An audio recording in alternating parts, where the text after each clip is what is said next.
শেখ হাসিনার জমানাতে জেনারেল আজিজকে নিয়ে কথা বলতে আমার অন্তত কোনো সমস্যা হয়নি। লিডারসে বলেছি। বেনজিরকে পুলিশের আইজি সমালোচনা করেছি। কিছু, কিছু ক্ষেত্রে খুবই অপ্রিয় এবং নিষ্ঠুর কথাবার্তা বলেছি। কোনোদিন পুলিশ হেডকোয়ার্টার থেকে, ডিজিএফআই থেকে, এনএসআই থেকে, ডিবি থেকে, এসবি থেকে কক্ষনো কোনো টেলিফোন তো দূরের কথা। বরং ও সকল অফিসের কর্মকর্তারা আমাকে দেখলে আরও ১০ হাত দূরে থাকতেন। কেন জানি বলতে পারি না।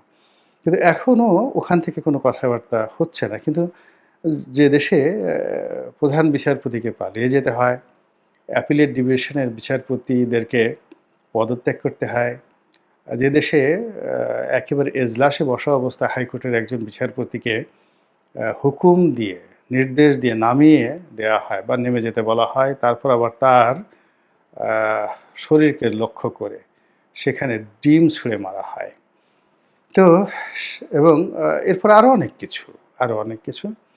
তো সেখানে কথাবার্তা বলতে গেলে তো একটু সতর্ক হতেই হবে এবং এই কারণেই সেনাপ্রধান জেনারেল ওয়াকারুজ্জামানকে নিয়ে কথা বলতে গিয়ে আমি মহান আল্লাহ রব্বুল আলামিনকে স্মরণ করছি যেন জবানে অসঙ্গতি না আসে।